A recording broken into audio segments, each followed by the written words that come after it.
Jay Leno's Garage. Today we're being visited by true automotive royalty, two classic Mercedes-Benz from the golden age of racing. This is pretty exciting. I want to bring in a gentleman from the Mercedes Classic Center, Michael Kuntz. Michael, come on in.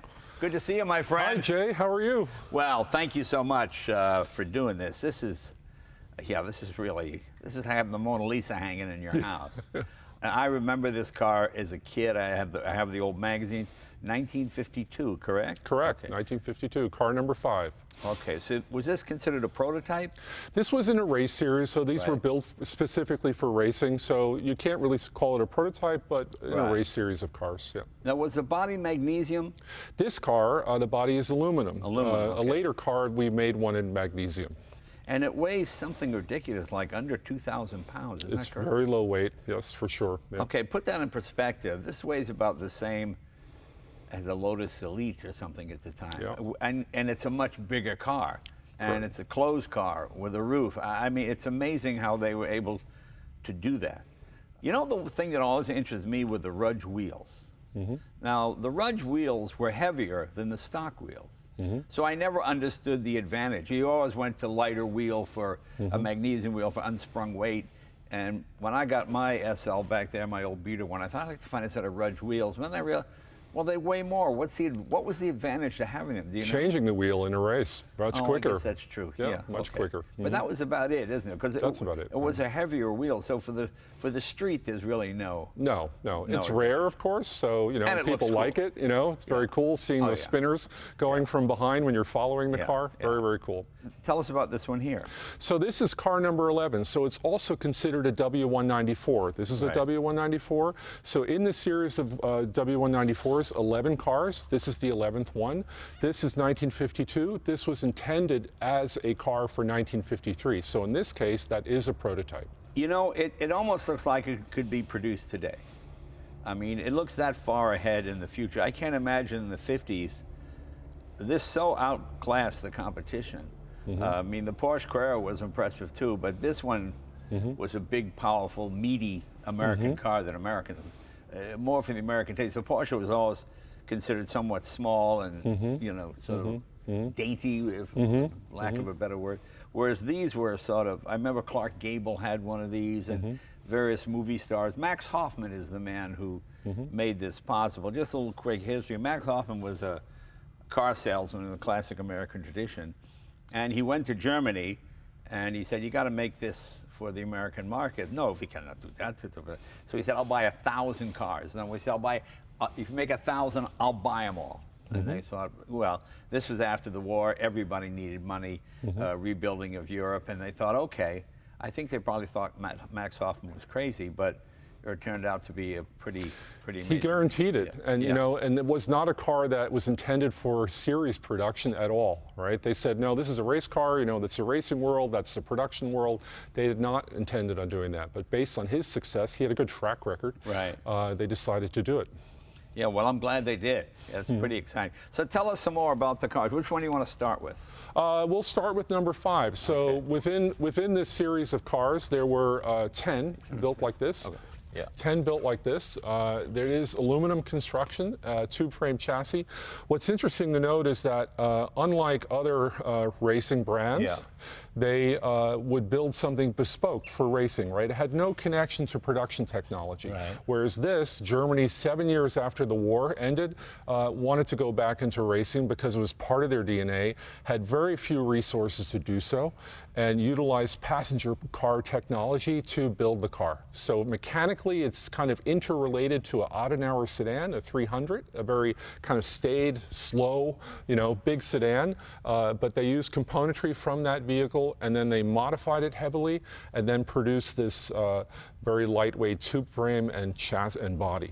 Now, the chief engineer was Rudolf, how do you say his name? Uhlenhaut. Uhlenhaut. I read his biography. Fascinating, brilliant engineer, true gentleman, a real racer. I mean, he actually got, they actually built one for him that he drove on the street, similar to, I think it was Took his kid to school in it, I think. Yeah. But I think it was like the SLR that the Sterling Moss drove. Yep. So he had literally the fastest car in the world Yep. as his sort of company car, Yep. which I think is pretty cool. That's pretty cool. If you see photos of that car, these cars have open exhaust, so there's a side exhaust. They're very loud. He had a large box that they put onto the side of the car that was essentially the muffler, so the neighbors didn't get mad. Oh, that's funny. Well, you know, to me, car companies always do best when they have engineers at the top. You know, I think that's where America made its mistake in the 70s and 80s. It brought in guys from Whirlpool and Maytag and marketing, you know, where you guys like Uhlenhaut, is that how you say it? Uhlenhaut. Uhlenhaut.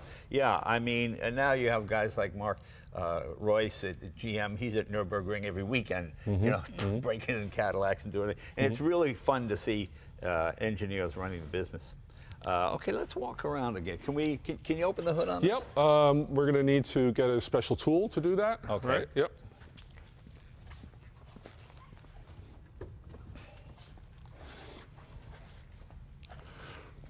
So unlike the later Gullwing, this is a carbureted engine, Right. 3-liter. This is in Carrera Panamericana configuration, so it's actually a 3.2-liter and 180 horsepower instead of the general series was 170 horsepower. Okay, let's take a look here. Obviously, this is a car that gets driven because it's not a show car, is it? No. This is an original car. It was crashed back in the day several times, so we rebuilt it whenever that happened, but it is a largely unrestored car, original technology to the car. Lots of patina, but that's okay. That's part of the story. Right, right. And we like it that way. You have the magnesium valve cover. Correct. And as you said, carbureted, not fuel injection, because this was still fuel injection time. And these had a mechanical fuel injection as opposed to what we have now, electronic. Direct injection, yeah. Direct injection, which... yeah, they gave this air cleaner as a nickname. They called it the frying pan. Right. Because it looked kind of like a very large frying pan, I guess, right? But the fuel injection is really what made this car, made it a supercar. Big difference. And that you see in this car, and the number 11 is fuel injected already. So it has what, about 50, 75 more horsepower? 225 total under fuel injection, so about 50, 55 or so more. Yep. Which was impressive back in the day, and as you said, completely mechanical fuel injection. Mechanical, and what's interesting to note is that it's the first car ever with fuel injection. Right, so, right. Yeah. To which just took the world. People just thought, "Wow, this is crazy."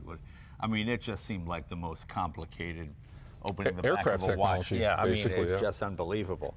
Because I know on mine, you have to change the oil every 1,000 miles because when you shut them, you get that last pump of the mechanical injector. Gets contaminated by fuel. It sends fuel that washes down the liners, and so they just tell you to change your oil every 1,000 miles so you don't do and also drive at least 40 miles so it gets hot enough to burn off. It's a dry sump system. You can see even on this engine, it's canted over 50 degrees to make it fit under the hood. So this engine in its origin is a sedan engine that normally would be upright. Right, right. So it is a dry sump system that requires a tank, and of course a tank, that oil will take a long time to warm up. Well, that was what they did in the 50s, because Jaguar did it also. They tilted the engine and put the dry sump in it as well. And who was the designer of this? But you know, it's interesting. We always hear all the other. I never knew who was the original designer of this body. Was it a team effort? It's a team effort. Okay. Team effort. Yeah. But it was not expected, because you have to think about what Mercedes was in terms of racing prior to this. It was an upright grille, squared off, and it was not really kind of aerodynamic necessarily. And this was very aerodynamic and kind of tilted everything back, made it much more friendly to the wind, and looked quite a bit different. People did not expect this. And their pre-war technology was so far ahead of everybody else at the time. Bernard Rossmeyer, I think I'm saying that right, correct? Remember, he went, what, 270 or something on crazy. The Autobahn, on the Autobahn, yeah, just amazingly top, amazing top speeds. So even this, depending on the axle that's in the car, this was a car capable of 150 miles an hour in 1952. That was crazy. Right? Most cars could not break 100. No. I mean, most passengers. And you wouldn't want to. No. It's true. It's true. 100 miles an hour is like 200 now. The speedometer doing that and bouncing. Whereas this thing was just unbelievable. Well, And it's glass windows, right? Not glass windows. Right. So later on in the Gullwing family, you had the alloy cars that had plexiglass windows. This is glass in this case, and the doors are very lightweight, different than a Gullwing in that if you even just feel them, they're very kind of very light. Boy, that is very light. You know, you have to be very careful, and they don't have the normal struts that you have in a Gullwing. Right, you have a right, hinge. Right. And it did not have the tilting steering wheel either. Does not have that, but you can take the steering wheel off. So it has a removable wheel that comes off easily. It's somewhat difficult to get into, but once you're in there, and that was one of the aspects that they were after. They didn't have the power of a Ferrari, for instance, but they wanted to make sure that the driver was very comfortable, right? That he wouldn't be worn out, right? And he could have more left in him to be more competitive. They even had some sort of early air conditioning system on a couple of the race cars in the Mille Miglia. Yeah, not this particular one, right? No. I mean, that's one of the air management issues. We know of a story that the door, people ask us about the glass, and the glass, unlike a Gullwing, does not come out. Right. But Carl Kling, one of our famous racers, was a big fan of Coca-Cola, and he wanted to be handed a Coke without opening the door, so he demanded a flap to be put in, and they could hand him a bottle of Coke. What is the origin of the plaid on the seats? That seems so un-German, the plaid. Yeah, it seems like maybe if it was a Scottish team or something like that. It's tartan, you know, it's not. It seems, I mean, I love the look of it. I always wondered where that came from, because I never saw German cars with plaid on the interior before. No, and yet it carries through. You saw it later in other cars as well. I don't know if there's a specific story. You could get it in 3 different colors, and that's how they differentiated the team cars. There was the blue car, there's a green car, and a red car. I mean, there aren't hardly any cars from the 50s you can drive as modern cars nowadays. I mean, I take that up in Malibu and, you know, mix it up with the Mustangs and the Camaros. And not just driving, not going crazy, but it more than keeps up. Tremendous car to drive. And the build quality is what's always amazing. You know, as much as I love the Bugattis you see here, they're a bit spindly. Whereas these are like W.O. Bentley, just strong, you can beat on them, you can't break them, you know, it's pretty amazing. We often say that when people want to get close to one and experience it, we said, you can get in it, it won't break. Yeah. You know, it's built really well, and the big difference too is that you could drive all day in this car, and your Gullwing, of course, and get out of the car and you're not worn out. Right. You're totally okay. You know, it's so funny because when I was a little kid, I would see these, and I used to think I didn't like them because the gear shift was so spindly. You know, I talked about this before, but you know, like when you got into GTO that had the big Hirsch shift with the giant ball, and I thought, oh, it was like a Volkswagen. I thought, well, how much fun could it be to drive? And then when I got that one, I realized, oh, well, that's just ridiculous. It's as strong as anything else. It's just smaller. But that is so much fun to drive. I bought that probably 20 years ago. Bought it without an engine, got it in a shipping crate, and we just did the motor and the brakes, and it's the greatest car. It's the way it should be, that car. You know, it has a history to it, had a life to it, and we like them that way. Yeah. I mean, this has always been a race car. This was raced at Riverside. Tony Nancy, who was a famous hot rodder, he did a lot of the cover cars for Hot Rod Magazine, the Beach Boys and all that kind of stuff. He did the interior, and then Junior's House of Color, which was a hot rod place. That was candy apple red. It just faded. It faded out, into just some sort of red. But okay. What's cool about those cars? My first experience when I joined the Classic area in Mercedes, I drove one first few weeks, and I was totally intimidated by it. Thinking this is going to be difficult, right? And the car drives so easy. The controls are light. It's easy. It doesn't complain at low speed in traffic, and then it becomes kind of like a dual nature car. If you get on it, it becomes an animal. You know, the sound and everything is totally different. And it's amazing how crazy they've gotten. I remember Robert Stack. He was on the Untouchables, and he did the what was the name of his show? Some Unsolved Mysteries. He had a Roadster, and he wanted $80,000 for it. I said, well, that's crazy. I'm not going to pay $80 for it. You know, but I realized I should have grabbed it at the time. But that was, I mean, there was a time when these were used cars, expensive used cars. But they were always a cut above everything else. When I worked at a Mercedes dealer, let's see, that would have been in the very early 70s. We took one in trade, and we gave the guy $5,500 for it. And then my boss sold it for, I think, 72 or 75. And he thought it was a great deal, right? He just said, I don't believe it. He just thought, oh, that was the biggest profit he ever made on a used car. A used car for $2,000 more than, I mean, he just couldn't believe it, you know. And that was a lot of money back in the 60s. Think about an alloy car. An alloy car was roughly $400 to $500 more. Right, right. And now an alloy car is $8 to $9 million. Right, yeah. It gets a little, I mean, it's good and it's bad because you don't see them being used as much. That's what's fun about this. When I take mine to a car show, kids can sit in it and, you know. You don't worry about it. No, I don't worry about it, you know. I don't go anywhere with fitted luggage. That always makes fitted luggage is my favorite. Getting your wife to put her stuff in your stupid fitted luggage. it's not very a practical suitcase to begin with, right? Let's talk about this one now. So this car is still considered a 194. Right. But it was designed to be the 53 season car. So based on the success of the 52 season, they said, let's continue that, optimize the car, and produce a new car for the 53 season. Okay. So this is close to what the production Gullwing would be, right? Not so much in terms of the body, because if you compare the two, if you look at them side by side, this is shorter, narrower track, shorter wheelbase, smaller overall. But what's important here is the engine. Right. The engine is already what's considered a 198 motor, which is the motor that is installed in the production Gullwing. So it's a fuel-injected 3-liter 6-cylinder. So horsepower on this would be what, about 220? 225. 225, okay, very good. And this is magnesium. Body is magnesium, and it's still the original body, so we're extremely careful with it. It's the kind of car where you don't want to like push on it too hard. You have to know I mean, you could put your thumbprint, easily. Yep. And what does it weigh, do you know? 960 kilogram weight. Okay, what's that, 19? So that's your 2.2, right? So you're just over 2,000 pounds. Wow. Yeah, that's pretty amazing. And magnesium is almost impossible to work with, isn't it? You know, although that Bugatti over there, that was supposed to be magnesium.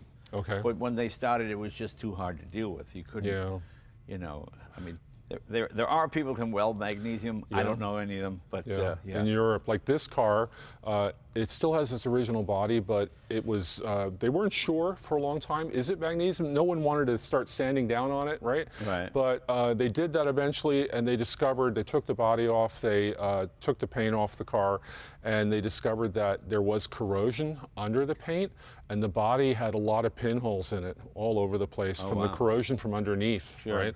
And so they welded it. So this car still has its original body, but they took it to a specialist in the Black Forest, and the guy was very good with magnesium, and he welded everything and repaired it. Yeah, because it could catch fire in a heartbeat, right? It's brittle too, very brittle, right? Yeah. Well, boy, it's just an amazing car. And you figure you're saving, what, 400 or 500 pounds over the regular body? Yeah. Easy, And what's kind of cool, too, it's a transaxle car, right? So as opposed to the transmission being normally just after the engine, it is flanged to the rear axle. Okay. And the idea being that weight distribution has near perfect weight distribution in this car. And they said, okay, we want to kind of negate the effects of a full fuel tank, empty tank. I think you know probably with your car that car drives differently. Right. So they shortened the wheelbase of the car, and in effect, you didn't have this weight hanging out in the back or like lack a of a weight. Yeah. Because that's what, 35-gallon tank, I think? Yeah, it's a big tank. Makes a big difference. Yeah. And this, just the sort of hand tooled. Yeah. It's pretty amazing. And just how light. I mean, this is all really pre-production lightness. Yeah, Boy. and that was the deal with these cars. They said, okay, we may not have the outright power of our competitors, but we'll make a much lighter car. We'll make a much more aerodynamic car. They increased the brake size, so it's unusual. If you look at these Rudge, they're 16-inch Rudge, so larger brakes, more braking ability. So they optimized other things other than the engine. They said they could bring the engine so far, and that was it. And they said they had to find the benefits elsewhere. It's funny because you don't think of Mercedes as a lightweight company. When you think of Lotus, Colin Chapman add lightness, you know, all these kind of things. You always think of these substantial cars. You never think of it being lighter than the competition. True. In fact, this is probably the first time I've heard that they were lighter than the competition. Yeah. Wow. Okay. Pretty amazing. Well, let's see. We'll bring this down again. So totally different hood construction as opposed to later, right? Gotcha. We have to kind of make it fit in the hole. There we go. Okay.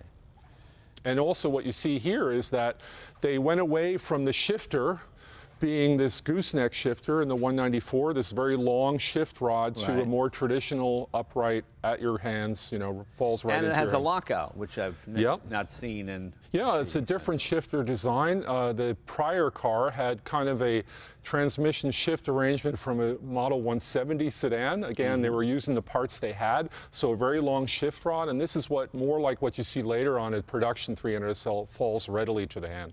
You know, it's funny, in my mind, I always think of Mercedes-Benz powering through the problem with horsepower as opposed to lightness, you know. I'm surprised, because I always thought of these as being more powerful than the corresponding Ferraris or Jaguars. But it was really about the same. They were just lighter and probably... Yeah, and part of that has to do with limited resources. You know, they could bring the engine so far.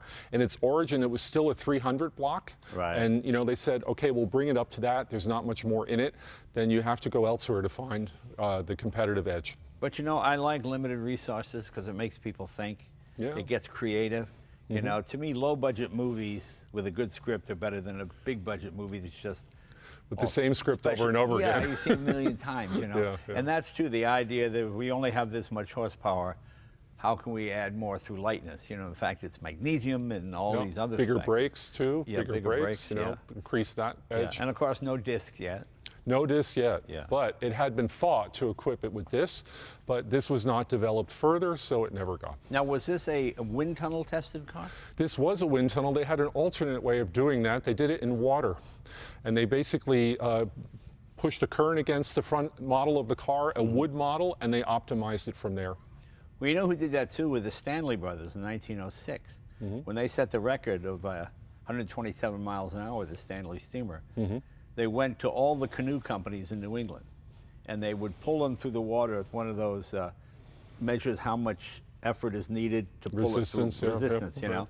And I think it was the Lakeview Canoe Company. So they took two of the canoes, put one on top of the other, put the engine in the middle, and that was their aerodynamic. It was like fluid aerodynamics. So same type of thing. There was no wind tunnel, so you put it in water and you see. But they knew it made a difference, right? So, It's fascinating. It's fascinating.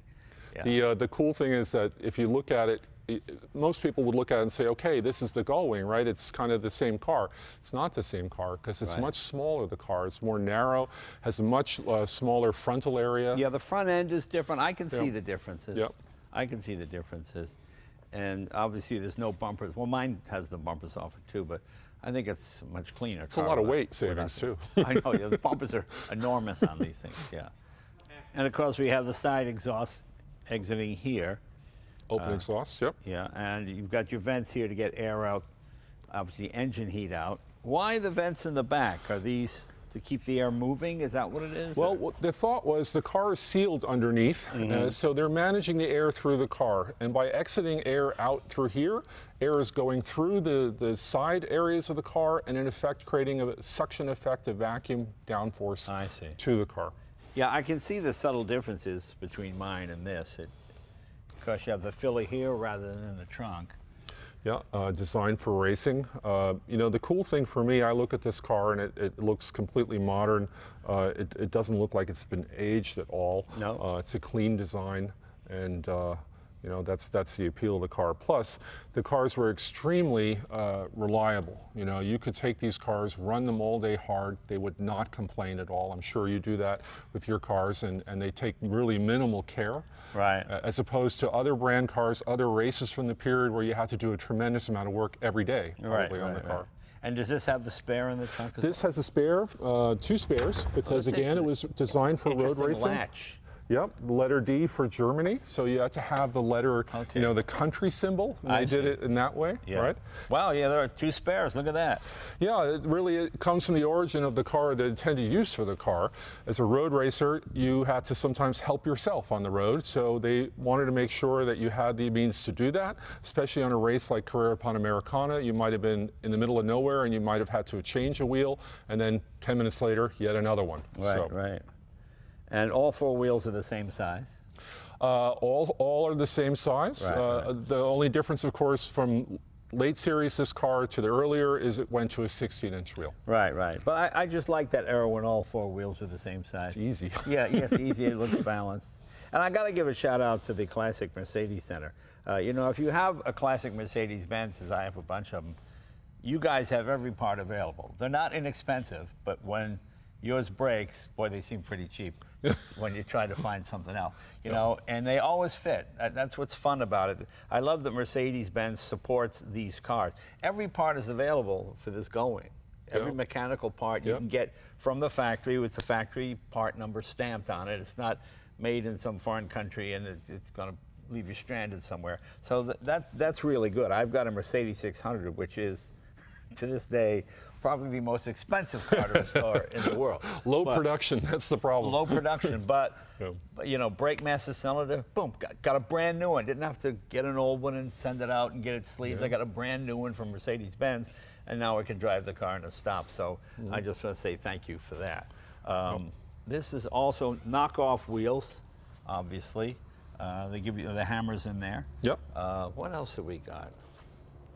4-speed, of course, no 5-speed yet. Right, yep.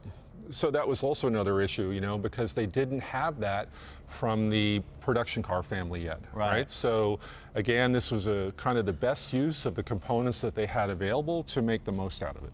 Well, I love this era of all manufacturers because the cars were based on production cars, if not totally, at least enough so you could see the resemblance, you know? I mean, I used to love NASCAR in the 60s when Ford used a Ford engine and Chrysler ran their Hemi and then they all like, now everybody kind of uses the same engine and it doesn't seem as exciting to me. You know, I love the rivalry and the competition. And I think, you know, people that bought a Mercedes back in the day, they probably were happy in knowing that some DNA of the car they bought is in this car as well, and they like that connection. Yeah, I mean, it was such a different time. You know, I remember, and a lot of people might not know this, the distributor for Mercedes-Benz at this time was Studebaker. Yeah, correct. It was the Studebaker Mercedes-Benz, you know, which just seemed hilarious. A weird connection. Yeah, because people did not know the brand. It was, you know, now we all, you know, it always makes me laugh when friends go to Europe. I was in Germany, and the taxis are Mercedes. It's like an S-Class. We make very normal cars, too. Yeah, just a regular, no, it's a taxi, like a Chevy Malibu or something, you know. But there's a reason, because the car will run forever and be easy to maintain, especially a diesel. That is true. And, you know, they had their appeal in that regard. Very good. My first new car, brand new car, was a Mercedes diesel, because in '83, that's all you could buy in We were a California. diesel company. Yeah, we were primarily a diesel company. Yeah. Very good. Well, can we take one of these for a ride? And see for sure. I'm about to go for a ride here. Now, if this Michael looks different than the other Michael, because it's a different Michael. Michael was too big for this car. He couldn't fit in it. And you're a pretty good size. You're about 6 foot. You fit in it fine, right? Yes, I'm fine. It's okay. This is Michael Plug? Yes, Plug? right. From Germany? From the Classic Center in Fellbach, yes. Yeah. Well, thank you for being a part of this. We really appreciate it. It's really exciting to have you guys here. And this is really, it doesn't get more heritage than this. This is, you must be proud to be associated with this. Fun job?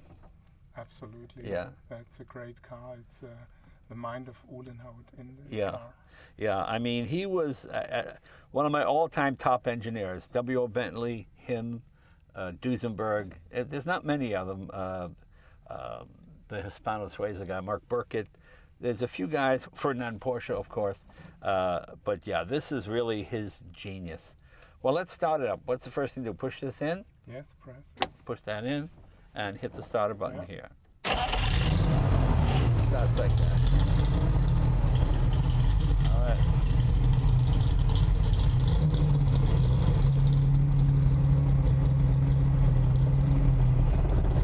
Boy, very light steering.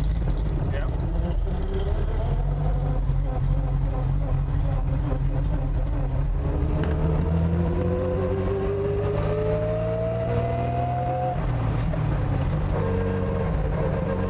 I love this era when race cars could be driven on the street. You know, the idea you could literally drive this to the track, win the race, and then change the wheels and drive home again. Modern cars bear no resemblance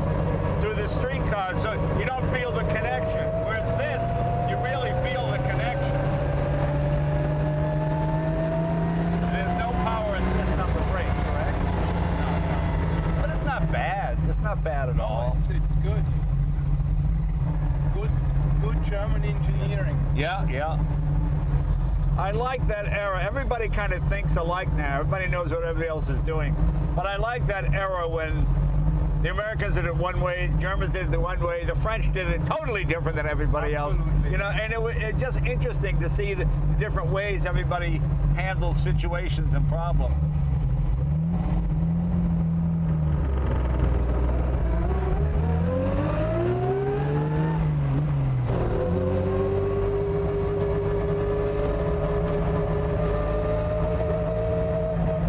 I mean, it feels powerful by today's standards. I can't imagine in 1952. Most cars were still flatheads. Overhead valve, overhead cam, fuel injection, and like another planet. I love that it has normal ground clearance. You're not scraping every 2 minutes.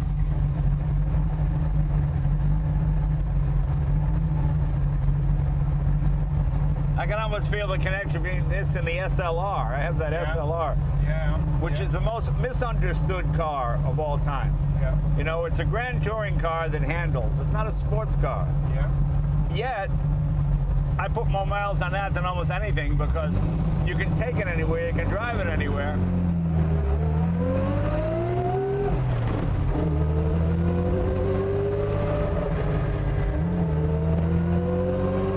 I love the gear whine.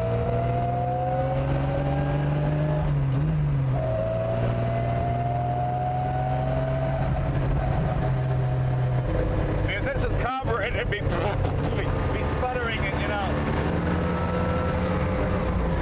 The fuel injection was such a revelation. I mean, it feels like road gearing, not race car gearing. Yeah.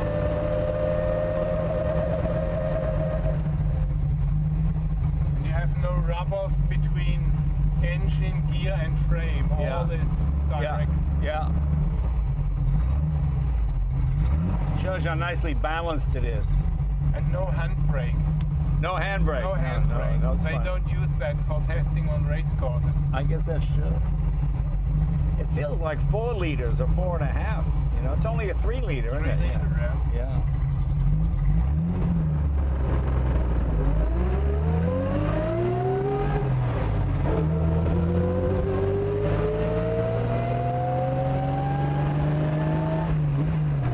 Wonderful transmission.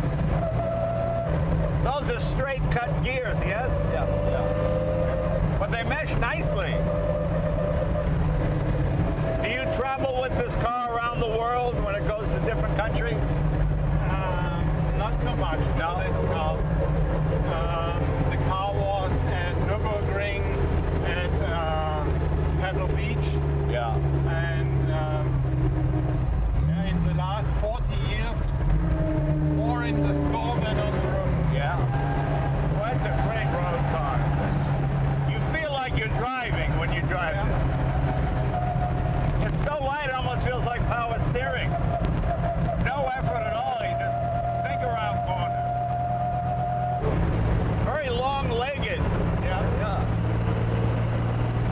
You feel the difference between the production car. You feel the difference. All is directly and lightweight. You feel the lightweight. Well, you realize the automobile was really only about 40 years old when this was made, you know? Well, you don't get everything shift, everything moves very nicely, and just a wonderful treat. What a thrill this is. Thanks so much for bringing this. It's really great. Thank you.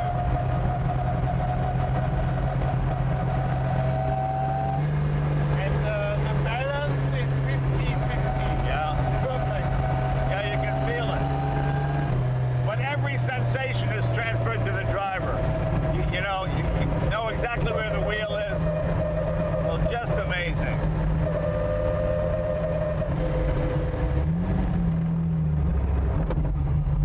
Michael, thank you so very much. It was a lot of fun. Thank you, my friend.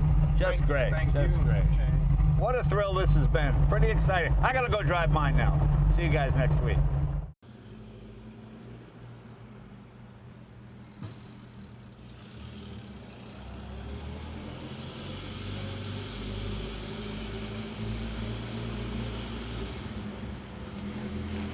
Thank you.